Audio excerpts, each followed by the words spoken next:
Assalamualaikum warahmatullahi wabarakatuh. Selamat pagi anak-anak, bagaimana kabarnya? Sehat? Semoga kita selalu diberikan kesehatan oleh Allah Subhanahu wa Ta'ala dan selalu menjaga kesehatan di tengah kondisi seperti ini. Nah, sebelumnya anak-anak, perkenalkan dengan saya Inafi Ramadhani Faza akan menjelaskan materi tentang sistem reproduksi manusia pada mata pelajaran biologi kelas 11 semester genap. Nah, anak-anak, sebelum memasuki proses pembelajaran, silahkan kalian mengisi daftar hadir di link Google Form yang sudah saya share tadi melalui grup WA. Dan yang kedua, silahkan kalian menyiapkan catatan dan alat tulis untuk mencatat hal-hal penting yang akan kalian dapatkan selama pembelajaran nanti. Nah, sebelum memasuki materi inti, saya mempunyai dua pertanyaan. Yang pertama, pertanyaannya, apa saja ciri-ciri makhluk hidup yang kalian ketahui? Iya, betul sekali. Yang pertama yaitu bernafas. Bernafas adalah ciri-ciri makhluk hidup yang paling utama dan yang paling umum. Nah, bernafas adalah proses menghirupnya oksigen dan mengeluarkan karbon dioksida. Ada yang tahu ciri-ciri makhluk hidup yang selanjutnya? Iya, betul sekali, yaitu makhluk hidup bergerak. Nah, yang dimaksud bergerak di sini adalah makhluk hidup berpindah-pindah tempat dari tempat satu ke tempat yang lainnya atau melakukan mobilitas. Selanjutnya, ada yang tahu ciri-ciri makhluk hidup? Iya, betul sekali, yaitu makhluk hidup melakukan reproduksi atau berkembang biak. Nah, setiap makhluk hidup itu pasti mengalami yang namanya reproduksi sehingga dapat berkembang biak. Nah, baik manusia, hewan, dan tumbuhan itu pasti melakukan yang namanya bereproduksi atau berkembang biak. Hanya saja cara bereproduksi dari setiap jenis makhluk hidup itu yang berbeda, seperti yang sudah saya jelaskan sebelumnya tadi ya. Nah, makhluk hidup itu dapat melakukan reproduksi dan kemudian memiliki keturunan karena tubuh makhluk hidup itu memiliki organ dan sistem reproduksi. Pertanyaan yang kedua, apakah struktur dan fungsi alat reproduksi pria dan wanita itu sama? Iya, jawabannya betul sekali. Pastinya struktur dan fungsi alat reproduksi pria dan wanita itu berbeda. Nah, sebagian besar organ sistem reproduksi pria berada di luar tubuh, berbeda dengan wanita. Pada wanita lebih banyak berada di dalam tubuh. Nah, adapun tujuan pembelajaran yang akan kita capai kali ini yaitu yang pertama, peserta didik mampu menjelaskan struktur organ reproduksi manusia baik pada pria dan wanita. Dan yang kedua, peserta didik mampu menyebutkan fungsi struktur organ reproduksi manusia baik pada pria dan wanita.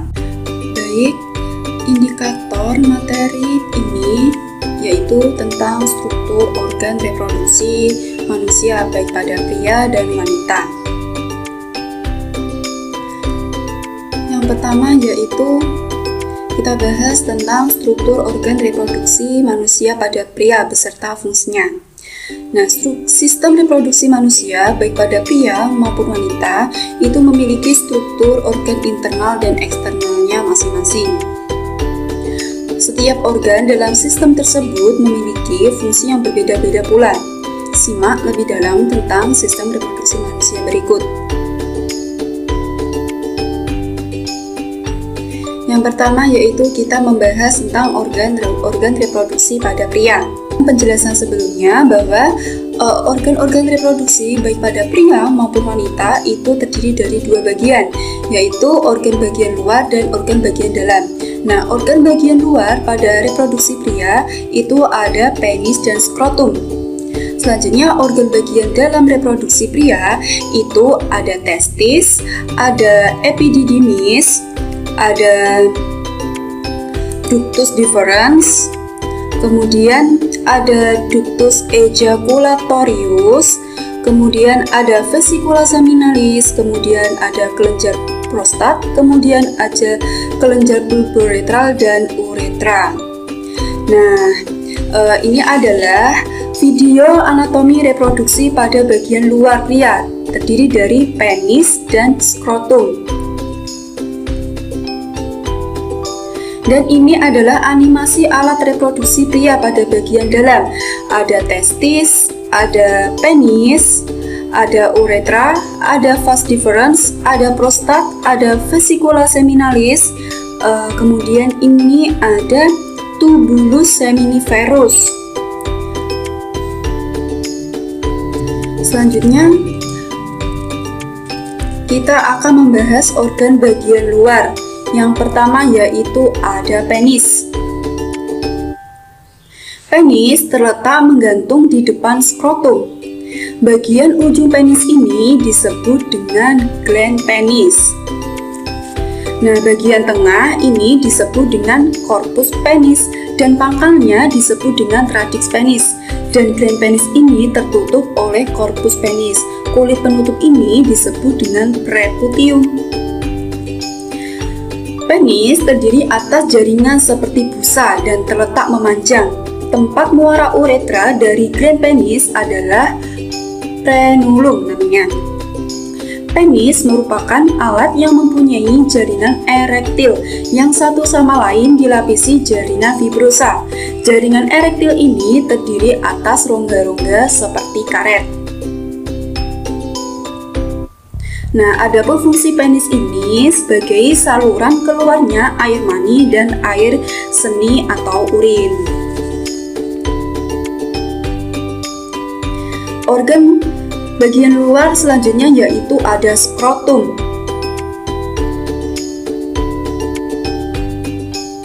Bagian depan skrotum itu terdapat penis dan di belakangnya itu terdapat anus. Nah, skrotum adalah berupa kantong yang terdiri atas kulit tanpa lemak, memiliki sedikit jaringan otot yang berada di dalam pembungkus disebut tunica vaginalis yang dibentuk dari peritoneum. Nah, lapisan skrotum ini terdiri dari dua, yaitu ada kulit dan ada tunica dartos. Nah, kulit lapisan skrotum ini berwarna kecoklatan, tipis dan mempunyai filika atau rugae. Nah, pada kulit lapisan skrotum ini terdapat folikel sebasa yang dikelilingi oleh rambut keriting, di mana akarnya terlihat melalui kulit pada lapisan skrotum ini. Yang kedua, lapisan skrotum adalah tunica dartos. Nah, tunica dartos ini berisi lapisan otot polos yang tipis sepanjang basis skrotum. Nah, tunica dartos ini membentuk septum yang membagi skrotum menjadi dua ruangan untuk testis yang terdapat di bawah permukaan penis. Nah, adapun fungsi dari skrotum ini adalah untuk mengatur testis. Selanjutnya, kita akan membahas mengenai organ bagian dalam pada sistem reproduksi pria. Yang pertama yaitu ada testis. Testis terdiri dari dua buah glandula yang memproduksi semen. Terdapat di dalam skrotum digantung oleh veniculus spermaticus. Nah, suhu yang di dalam skrotum itu kurang lebih 35 derajat Celcius, sedikit lebih rendah dari suhu yang dibutuhkan untuk memproduksi sperma. Nah, pembungkus testis ini terdiri dari 3 lapisan. Yang pertama yaitu ada fascia spermatica eksterna. Yang kedua yaitu ada lapisan kremasterika. Yang ketiga ada fascia spermatica interna.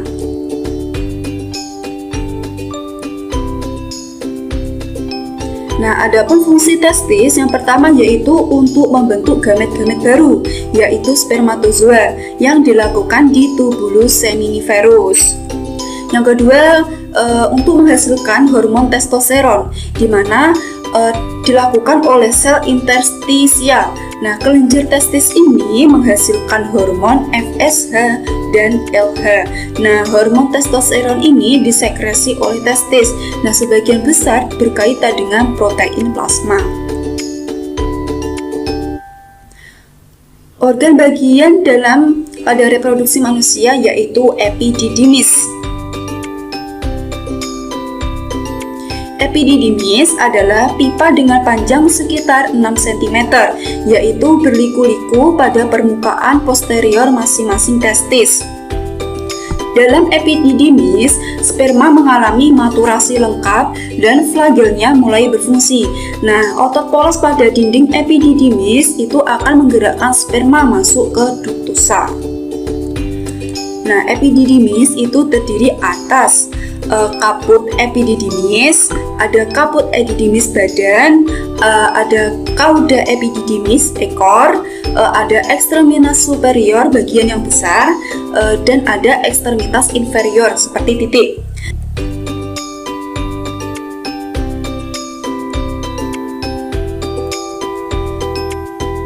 Nah, fungsi dari epididymis ini yaitu sebagai saluran penghantar testis, sebagai mengatur sperma sebelum diejakulasi dan untuk memproduksi semen.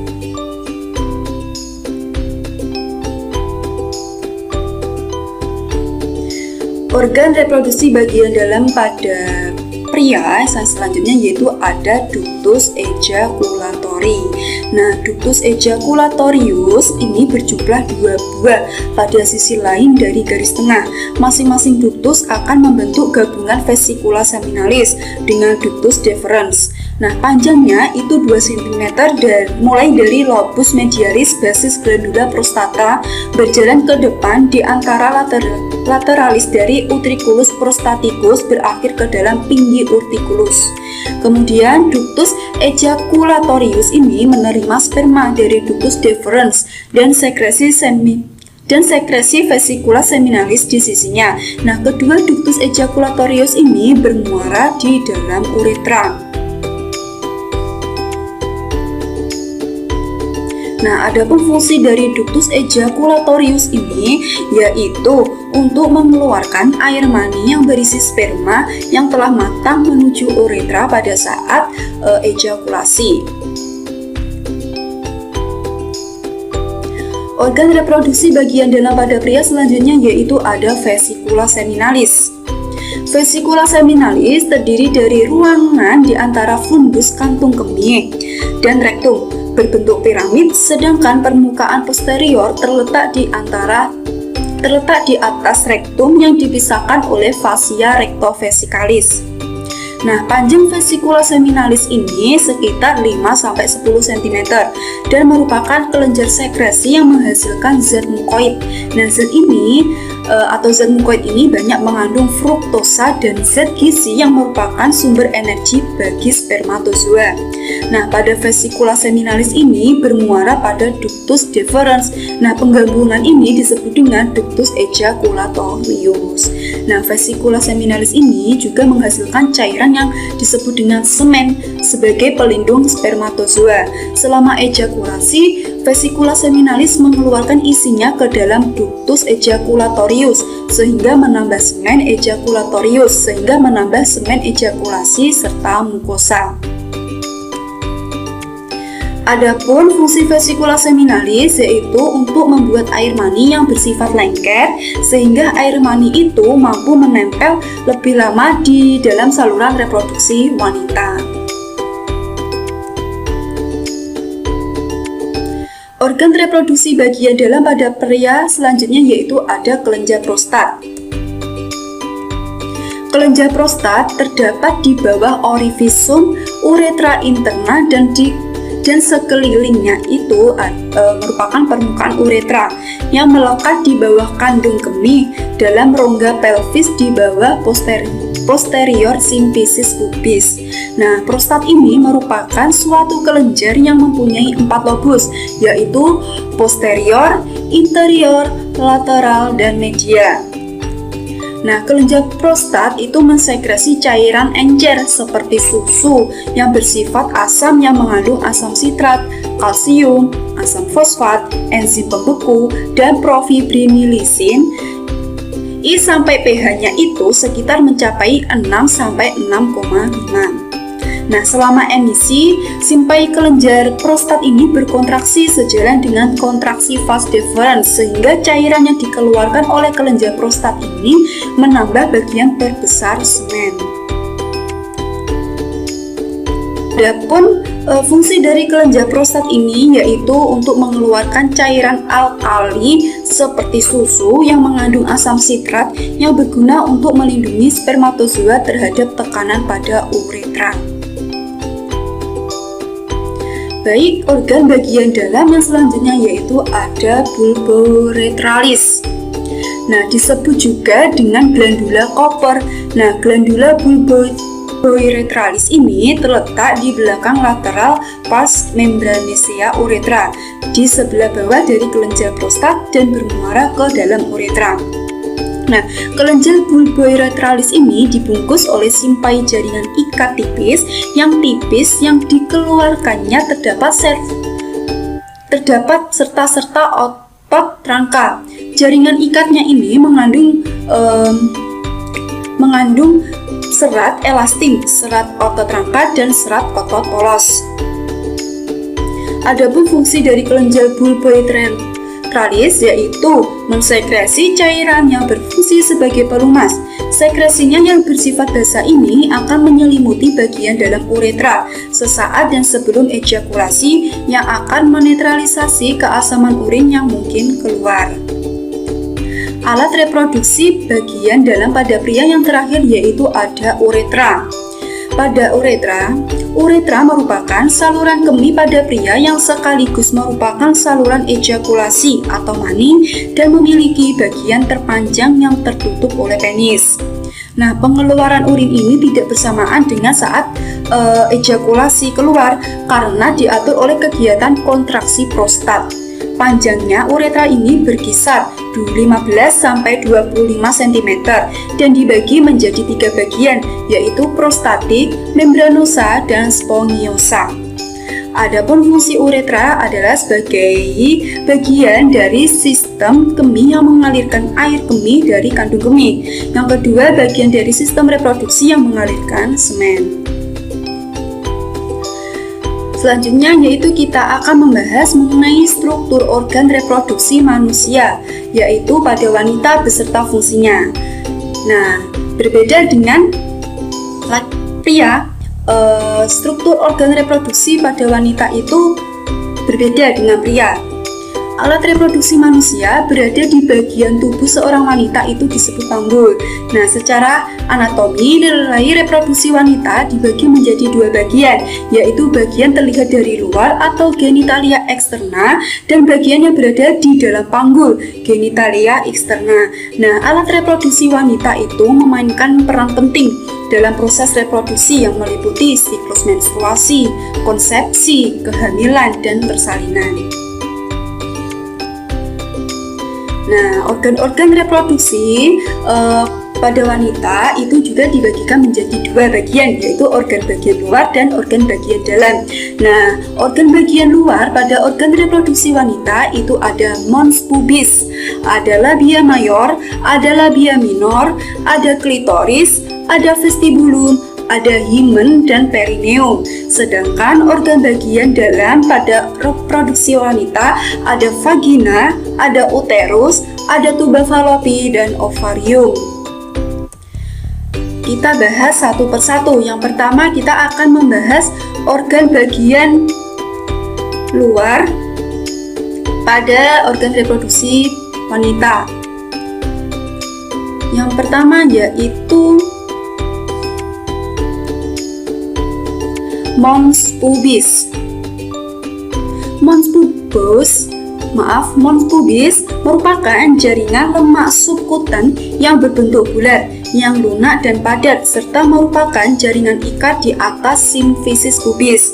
Nah, mons pubis ini banyak mengandung kelenjar minyak dan ditumbuhi rambut berwarna hitam, kasar dan ikal pada masa pubertas. Nah, semakin bertambahnya usia, jumlah jaringan lemak di tubuh wanita itu semakin berkurang dan rambut pubisnya juga mengalami penipisan. Adapun fungsi dari mons pubis ini yaitu berperan dalam sensualitas dan melindungi simfisis pubis selama koitus atau hubungan seksual. Organ reproduksi pada wanita bagian luar yang selanjutnya yaitu ada labia mayor. Labia mayor adalah dua lipatan kulit panjang melengkung yang menutupi lemak dan jaringan ikat yang menyatu dengan mons pubis. Nah, labia mayor ini memanjang dari mons pubis ke arah bawah mengelilingi labia minor, berakhir di perineum pada garis tengah. Panjangnya itu 7-8 cm dan lebarnya 2-3 cm dan tebalnya antara 1-1,5 cm dan agak meruncing pada bagian bawahnya. Nah, labia mayor itu melindungi labia minor, maritus urinarius, dan introitus vagina atau bagian lubang vagina. Nah, labia mayor ini memiliki pigmen lebih gelap daripada jaringan sekitarnya dan ditutupi rambut yang kasar sama dengan rambut di mons pubis tadi dan semakin menipis ke arah luar perineumnya. Nah, bagian ini mengandung suplai kelenjar sebasa dan mengandung banyak kelenjar keringat serta banyak mengandung juga pembuluh darahnya. Adapun fungsi dari labia mayor yaitu untuk melindungi alat kelamin pada bagian dalam dan tempat tumbuhnya rambut kemaluan. Labia minor. Nah, labia minor ini terletak di antara dua labia mayor dan merupakan lipatan kulit yang panjang, sempit, dan tidak berambut yang memanjang ke arah bawah dari bawah klitoris dan menyatu dengan forecheck. Nah, pembuluh darah yang banyak membuat labia berwarna merah kemerahan dan memungkinkan labia minor membengkak bila ada stimulus emisional dan stimulus fisik. Nah, pada labia minor ini ruangannya antara kedua labia minor yang disebut dengan vestibulum. Adapun fungsi dari labia minor yaitu sebagai pelindung vagina dan uretra atau saluran pembawa urin keluar tubuh.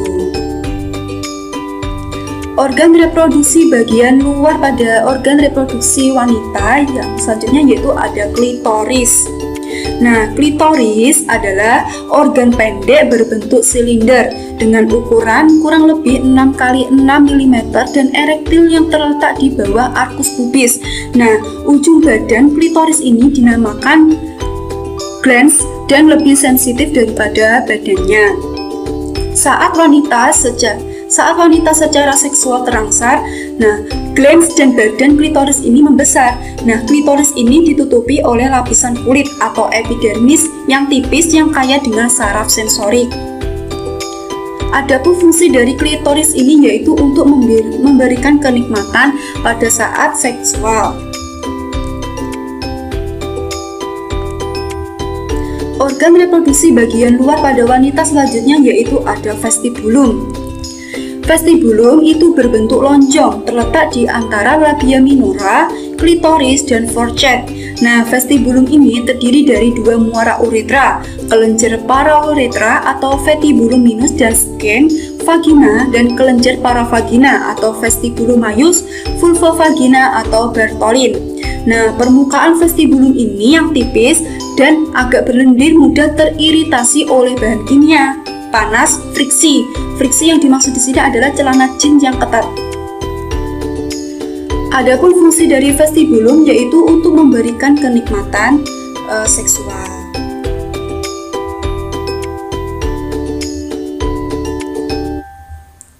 Organ reproduksi bagian luar pada wanita selanjutnya yaitu ada himen. Himen merupakan lipatan yang tertutup mukosa sebagian bersifat elastik tetapi kuat dan terletak di sekitar introitus vagina. Nah, pada wanita yang perawan, himen ini dapat menjadi penghalang pada pemeriksaan dalam, pada insersi tampon, menstruasi, atau kaitus. Nah, himen ini bersifat elastis sehingga mudah robek. Terkadang himen ini menutupi seluruh orifisium yang menyebabkan himen tertutup secara abnormal. Setelah pemasangan alat, pemakaian tampon atau melahirkan pervaginaan dapat terlihat sisa robekan atau himen atau karunkulae himen dan karunkula myrtifromis. Adapun fungsi dari himen yaitu untuk memungkinkan darah menstruasi atau cairan tubuh lainnya mengalir keluar melalui liang vagina. Selanjutnya, organ reproduksi bagian luar pada wanita yang selanjutnya yaitu ada perineum. Perineum terdiri dari otot dan fascia urogenitalis serta diafragma pelvis. Nah, perineum ini merupakan daerah muskular yang ditutupi kulit antara introitus, vagina, dan anus. Nah, perineum ini membentuk dasar badan perineum. Adapun fungsi perineum yaitu untuk mengontrol proses buang air besar dan buang air kecil sehingga aktivitas peristaltik agar tetap normal atau dengan menjaga tekanan intraabdomen dan fungsi seksual yang sehat setelah bersalin. Selanjutnya yaitu kita akan membahas mengenai organ bagian luar pada sistem reproduksi wanita tepatnya. Yang pertama yaitu ada vagina. Vagina merupakan penghubung antara genitalia eksternal dengan genitalia internal. Nah, vagina ini berukuran di depan 6,5 cm dan di belakangnya 9,5 cm. Pada puncak vagina terdapat bagian yang menonjol dari leher rahim. Ini disebut dengan porsio. Epitel vagina merupakan epitel squamosa dalam beberapa lapisan yang tidak mengandung kelenjar akan tetapi mengandung transudasi. Nah, dinding belakang vagina itu lebih panjang dan membentuk fornix posterior. Nah, fornix lateral sinistra dan fornix lateral dextra. Adapun fungsi dari vagina ini yaitu sebagai saluran persalinan, tempat masuknya sperma ke rahim hingga saluran keluarnya darah. Organ bagian dalam pada reproduksi wanita selanjutnya yaitu ada uterus. Nah, uterus ini berbentuk seperti buah alpukat atau buah pir yang sedikit gepeng, terletak dalam rongga pelvis di antara rektum dan kandung kemih. Nah, panjang uterus ini antara 7 sampai 7,5 cm, lebarnya 5 cm dan tebalnya 2,5 cm. Nah, uterus pada wanita dewasa itu terletak di sumbu tulang panggul dalam posisi anteversiofleksi membentuk sudut dengan vagina. Nah, korpus uteri ke arah depan itu membentuk sudut 120 sampai 130 derajat dengan serviks uteri. Pun uterus ini terdiri dari fundus atau dasar rahim, kemudian ada korpus uteri dan ada serviks uteri. Nah, uteri interna ini terdiri dari endometrium, ada myometrium, dan perimetrium atau lapisan luar. Adapun fungsi dari uterus yaitu untuk memberi makan dan menampung sel telur yang telah dibuahi sampai menjadi janin dan sampai siap untuk dilahirkan. Organ bagian dalam pada reproduksi wanita selanjutnya yaitu ada tuba fallopi. Nah, tuba fallopi ini terdiri dari pars interstitialis, pars ismica, pars ampullaris, dan infundibulum. Nah, fungsi dari tuba fallopi ini yaitu sebagai tempat berjalannya sel telur dari ovarium menuju rahim saat ovulasi dan sebagai tempat pertemuan sel telur dengan sperma saat proses pembuahan. Organ bagian dalam reproduksi wanita selanjutnya yaitu ovarium. Nah, ovarium ini terdapat kelenjar yang terletak di kanan dan kiri uterus terikat oleh ligamentum uterus. Nah, ovarium ini berhubungan dengan uterus melalui ligamentum ovari propium yang terletak pada lapisan belakang ligamentum latum. Nah, bagian ovarium yang berbeda di dalam kavum peritoni dilapisi oleh epitelium kubik silindrik yang disebut dengan epitelium germinativum.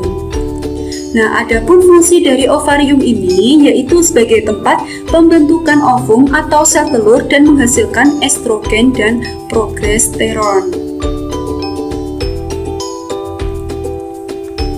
Sekian penjelasan mengenai struktur reproduksi pada manusia, baik pada pria dan wanita. Semoga bermanfaat untuk kalian semuanya. Tetap semangat dan tetap jaga kesehatan. Wabillahi taufik wal hidayah. Wassalamualaikum warahmatullahi wabarakatuh.